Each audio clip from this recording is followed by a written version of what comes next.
Good evening friends. So Indian market बंद हो चुकी है बट आपका वेलकम टू प्रथम मिश्रा लेट्स टॉक स्टॉक्स पर। आज हम बात करेंगे कि कैसे क्या रहा आज की इंडियन मार्केट का हालचाल और पूरी दुनिया हम उसके आसपास देखेंगे।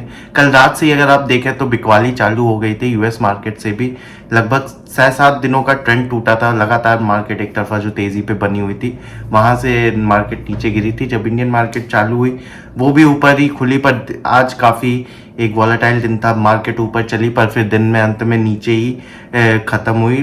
पर निफ्टी ने अभी भी अपना 25,000 का जो लेवल है वो मेंटेन करके रखा हुआ है।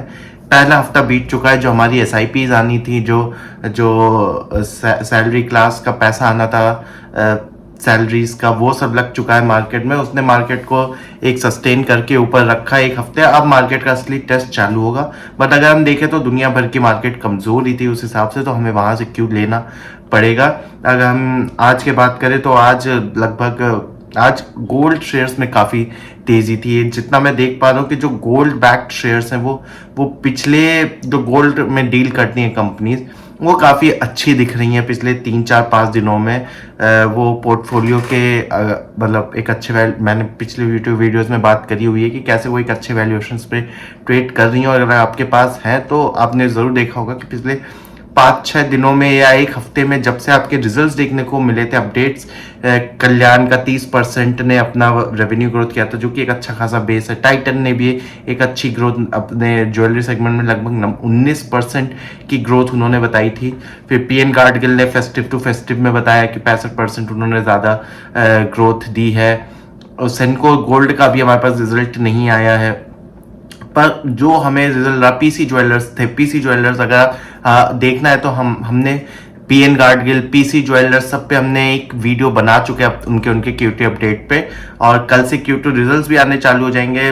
टीसीएस का पहला रिजल्ट आएगा मेरे हिसाब से, तो इट वॉज लुकिंग गुड। और फिर अगर आप देखें तो गोल्ड बैक में एक अच्छी तेजी बनी थी, तो टाइटन ने भी आज 4.5% अच्छी उछाल दी है।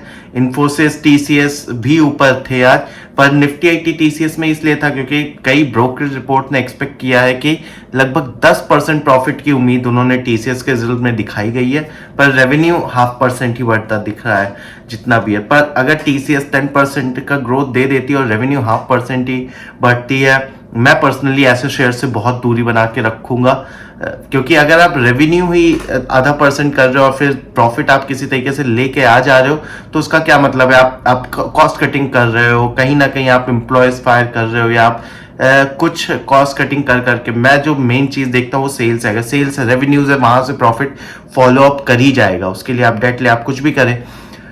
बाकी इन्फोसिस भी आज ऊपर था। इन्फोसिस का जो 18,000 करोड़ का जो बायबैक है वो मतलब बायबैक इस समय में इस सिनेरियो में एक चीज हम समझ सकते हैं कि ठीक है एआई रन है, सारे टेक स्टॉक्स अपने पीक वैल्यूएशंस पे ट्रेड कर रहे हैं एक्सेप्ट इंडिया।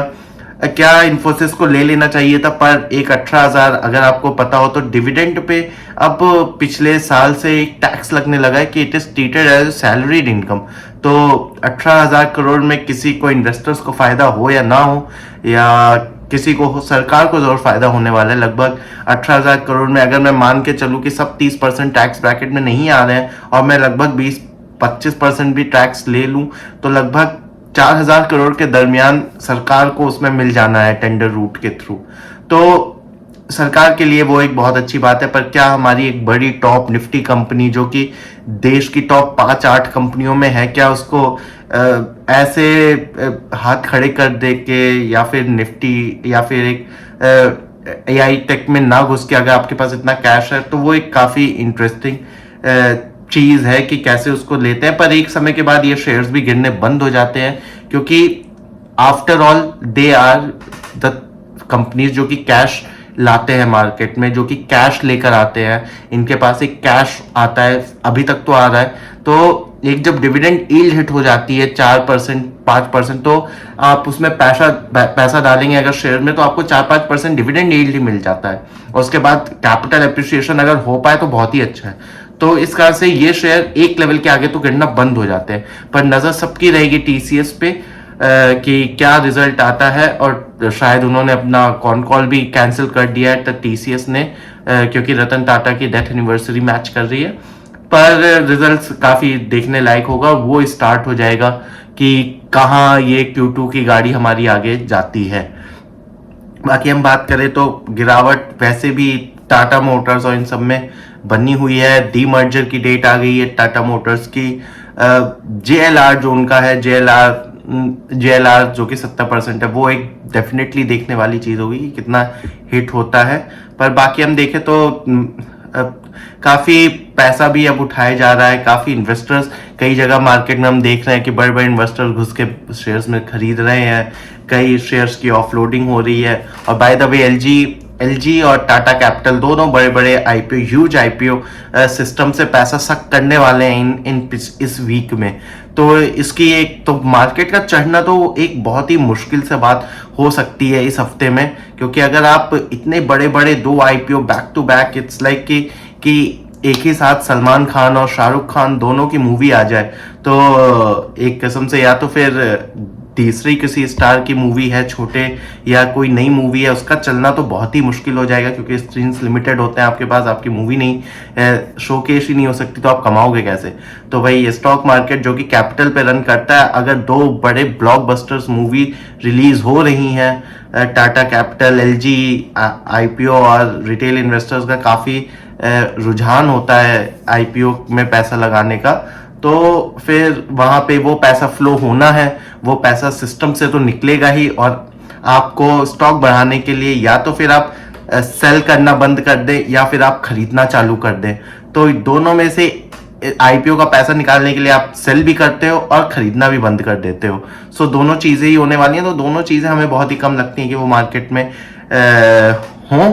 तो फिर एक इंटरेस्टिंग आईपीओ रहने वाला है। हमने दोनों आईपीओ की एनालिसिस भी कर चुकी है। अगर हम बात करें तो लगभग एलजी का लगभग 26% का प्रीमियम चल रहा है ग्रे मार्केट में, तो उस हिसाब से आप देख सकते हैं आपको जिस हिसाब से डालना है। पर असली पैसा तो आपका एक अच्छी स्पॉट करके ही मिलेगा, और हमने उस आईपीओ में बात करी हुई है। और अगर हम सुबह से देखें तो सुबह से ही जापानीज मार्केट, चाइनीज मार्केट, हर जगह एक किस्म से सेल ऑफ लगातार बनी हुई है। अब उसको या तो फिर हम बोल दें कि बहुत ही ज़्यादा मार्केट ओवरहीट हो चुकी थी, लग चढ़ चढ़ के प्रॉफिट बुकिंग है कि क्या है, पर एक दो दिन की हम इतनी एनालिसिस करते नहीं, हमें कोई फायदा नहीं है।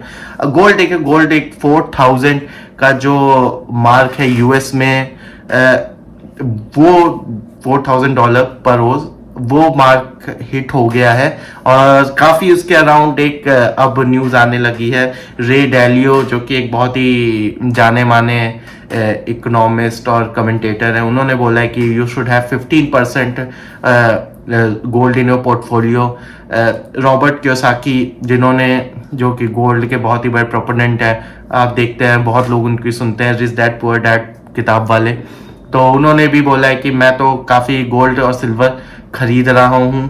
तो और वो और भी उस चीज़ पे मेंटेन है। तो जब जिसकी अगर आती है बढ़ती हुई चीज़ को, अगर आपको न्यूज़ में रहना है तो आप उसको और अच्छा बोलते जाओ, और जो गिर रही हो आप उसको और बुरा बोलते जाओ, तो एटलीस्ट आप न्यूज़ में रहते हो। आप एक कंफर्मेशन, आप 4000 पे 10,000 की कॉल दो, आपको और अच्छी न्यूज़ मिलेगी। और गिरती हुई चीज़ को अगर आप 2000 की आप 500 रुपये बोलो तो आपको और अच्छी। तो this is how the system works. तो हम उन सब चीज़ों पे जाते नहीं, पर क्योंकि ये बहुत ही रिनोन है तो हम बात कर लेते हैं इन सब चीज़ों के बारे में। अगर आप बात करें तो रियल स्टेट भी एक सेक्टर सबसे ज़्यादा दबा हुआ लग रहा है। अगर मैं गुड़गांव में हूँ और मैं गुड़गांव का रियल स्टेट देखता हूँ, गुड़गांव के रियल स्टेट में एक ठंडक काफ़ी दिख रही है। तो रियल स्टेट के जो स्टॉक्स हैं, क्या हमें उन्हें देखना चाहिए, क्या पता नहीं। अगर घरों के दाम गिर रहे हैं तो वो एक बहुत मुश्किल एस्पेक्ट हो जाता है कि रियल स्टेट कंपनीज के शेयर भागने का और उनकी अर्निंग्स का। पर इसके अपोजिट अगर आप अफोर्डेबल या हाउसिंग लोन कंपनीज में अगर आप जाते हैं, तो उन पे दाम गिरने और दाम चढ़ने का उतना ज़्यादा इम्पैक्ट नहीं होता है। पर अगर आप दाम गिरेगा तो अगर 2 करोड़ का 1.5 करोड़ हो गया, तब भी आप जाओगे, घर खरीदोगे फॉर श्योर, और फिर लोन तो आप लोगे ही लोगे। या 2 का 2.2 करोड़ हो जाए वो फ्लैट का दाम, तो शायद कम लोग जाएंगे, बट लोन की अमाउंट बढ़ जाएगी। तो उन कंपनीज पे अगर आपको रियल स्टेट देखना है तो आप हाउसिंग लोन कंपनीज पे ज़रूर देखें। वो एक किस्म से रहती है कि उनकी सिक्लेट थोड़ी साइकिल कम होती है, शैलो होती है, अगर होती भी है तो वो एक बेहतर एस्पेक्ट है एज कम्पेयर कि मैं रियल स्टेट कंपनीज में जाऊं। पर काफ़ी इंटरेस्टिंग रियल स्टेट सेक्टर के भी रिजल्ट अब रहने वाले हैं, क्योंकि जब से ये थोड़ी सी हमें ठंडक देखने को रियल स्टेट मार्केट में दिखी है। हम चाइनीज मार्केट देखें, जापान सब नीचे गिरा हुआ है, चाइनीज ऐसे बंद ही चल रहा है। और उसके बाद फिर अगर हम देखें तो जापान और फ्रांस पे काफ़ी नज़रें हैं, जो उनका प्राइम मिनिस्टर चेंज हो रहा है, तो वहाँ पे हम देख सकते हैं कि काफ़ी पॉलिटिकल इंस्टेबिलिटी फ्रांस में बनी है, जापान में बनी है। तो उधर से भी थोड़े क्यूज आ रहे हैं, पर हमारे लिए वो सब उतना मैटर नहीं करते। हमारे लिए तो जो बेल है या फिर जो जिसको हम देख के आगे बढ़ते हैं वो यूएस स्टॉक्स रहने वाले हैं। यूएस का टेक क्या कर रहा है वो बहुत ही इंपॉर्टेंट होने वाला है, क्योंकि पूरा ओवर हीटेडनेस वहीं आके रखी हुई है। तो वो चीज़ें अगर हम देखेंगे तो बिटकॉइन में देख रहे हैं थोड़ी सी कमजोरी आ रही है। 125 के $1,25,000 पे पहुंच गया था, वहां से उसने थोड़ी सी नीचे ली है। यूरोजोन पे लेकिन वहाँ पे 2-3 दिन से जो फ्रांस के इलेक्शंस के बारे में चल रहा था, वो सेकेंड स्ट्रॉन्गेस्ट इकोनॉमी है फ्रांस, वहाँ की पेरिस पे सबकी नज़र रहेंगी।